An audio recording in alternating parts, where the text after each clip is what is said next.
Audio Jungle. Assalamualaikum warahmatullahi wabarakatuh. Hai, perkenalkan nama saya Rosatina. Saya dari Prodi Ilmu Administrasi Bisnis Universitas Negeri Makassar. Kali ini saya akan menyampaikan materi terkait dengan jenis sistem informasi. Dalam materi kali ini terdiri atas 7 subbab atau lingkup materi. Yang pertama yaitu sistem informasi penjualan dan pemasaran. Yang kedua, sistem informasi manufaktur dan produksi. Yang ketiga, sistem informasi keuangan dan akuntansi. Yang keempat, sistem informasi sumber daya manusia. Yang kelima, sistem dari sudut pandang konstituen. Yang keenam, sistem pemrosesan transaksi. Dan yang terakhir yaitu sistem pendukung keputusan. Oke, langsung saja kita masuk ke materi ya. Stay tune dan check it out. Yang pertama yaitu sistem informasi penjualan dan pemasaran. Fungsi penjualan dan pemasaran bertanggung jawab dalam menjual produk atau jasa organisasi. Pemasaran memperhatikan mengenai pelanggan produk atau jasa perusahaan, menentukan kebutuhan dan keinginan pelanggan, merencanakan dan mengembangkan produk atau jasa untuk memenuhi kebutuhan, dan mengiklankan serta mempromosikan produk atau jasa ini. Penjualan berkaitan dengan menghubungi pelanggan, menjual produk atau jasa, mengambil pesanan, dan melanjutkan penjualan. Aktivitas ini dapat dianggap sebagai proses bisnis. Sistem informasi penjualan dan pemasaran atau Sales and Marketing Information System mendukung proses bisnis ini.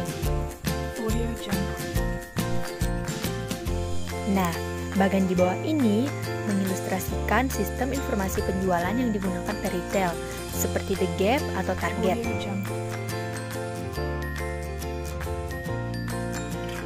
Yang kedua yaitu sistem informasi manufaktur dan produksi. Fungsi manufaktur dan produksi bertanggung jawab untuk benar-benar memproduksi barang dan jasa untuk perusahaan. Sistem manufaktur dan produksi berhubungan dengan perencanaan, pengembangan, pemeliharaan fasilitas produk, penetapan sasaran produksi, penggandaan, penyimpanan, ketersediaan produksi, penjadwalan peralatan, fasilitas, bahan baku, dan tenaga kerja yang dibutuhkan untuk membentuk produk akhir. Yang ketiga yaitu sistem informasi keuangan dan akuntansi. Fungsi keuangan bertanggung jawab mengelola aset keuangan perusahaan seperti uang tunai, saham, obligasi, dan investasi lainnya untuk memaksimalkan pengembalian atas aset keuangan ini. Fungsi keuangan juga bertanggung jawab dalam mengelola kapitalisasi perusahaan atau menemukan aset keuangan baru pada saham, obligasi, atau bentuk utang lainnya. Fungsi akuntansi bertanggung jawab menjaga dan mengelola catatan keuangan perusahaan, penerimaan, pembayaran, depresiasi, penggajian untuk menghitung arus dana dalam perusahaan. Bagian keuangan dan akuntansi berbagi masalah yang terkait bagaimana menjaga jejak aset keuangan dan arus dana perusahaan.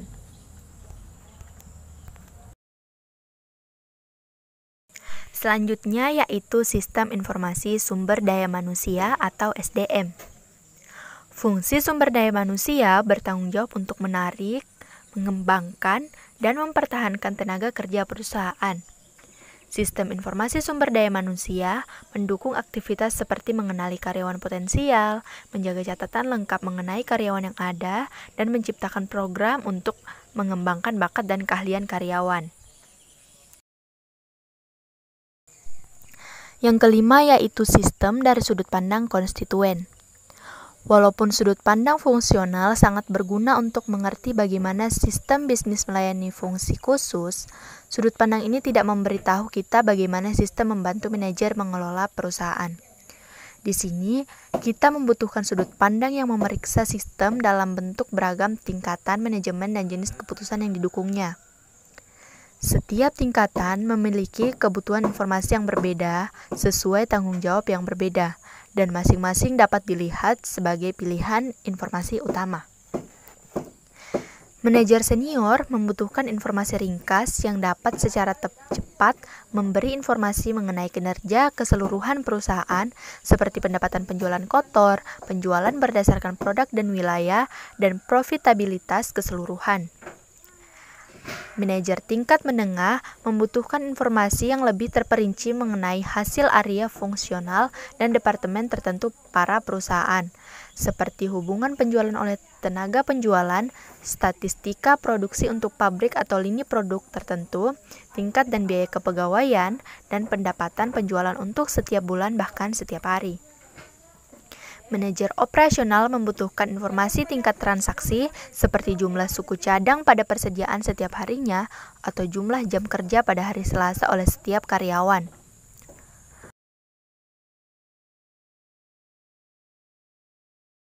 Yang keenam yaitu sistem pemrosesan transaksi. Manajer operasional membutuhkan sistem yang menyimpan catatan aktivitas dasar dari transaksi organisasi, seperti penjualan, penerimaan, penyimpanan kas, penggajian, keputusan kredit, dan arus bahan baku di pabrik. Sistem pemrosesan transaksi atau Transaction Processing System atau biasa disingkat dengan TPS menyediakan jenis informasi ini. Sebuah sistem pemrosesan transaksi adalah sistem yang terkomputerisasi yang menjalankan dan mencatat transaksi rutin harian yang diperlukan untuk menjalankan bisnis, seperti memasukkan pesanan penjualan, pemesanan hotel, penggajian, pencatatan karyawan, dan pengiriman. Pada tingkat operasional, tugas, sumber daya, dan tujuan ditentukan sebelumnya dan sangat terstruktur. Manajer membutuhkan TPS untuk memonitor status operasi internal dan hubungan perusahaan dengan lingkungan eksternal. Sistem pemrosesan transaksi seringkali sangat penting bagi bisnis sehingga kegagalan TPS selama beberapa jam dapat mengakibatkan kejatuhan perusahaan dan mungkin perusahaan lain yang terhubung dengannya. Yang ketujuh atau yang terakhir yaitu sistem pendukung keputusan. Sistem pendukung keputusan atau Decision Support System atau biasa disingkat dengan DSS menunjang pembuatan keputusan yang tidak rutin untuk manajemen tingkat menengah. Sistem ini berfokus pada masalah yang unik dan cepat berubah, di mana prosedur untuk mendapatkan solusi belum tentu ditentukan sebelumnya. Sistem ini mencoba menjawab pertanyaan, yaitu apa pengaruh pada jadwal produksi jika kita akan menggandakan penjualan pada bulan Desember? Apa yang akan terjadi pada pengembalian investasi kita jika jadwal pabrik ditunda untuk 6 bulan? Walaupun DSS menggunakan informasi internal dari TPS dan SIM, DSS sering membawa informasi dari sumber eksternal, seperti harga saham saat ini atau harga produk pesaing.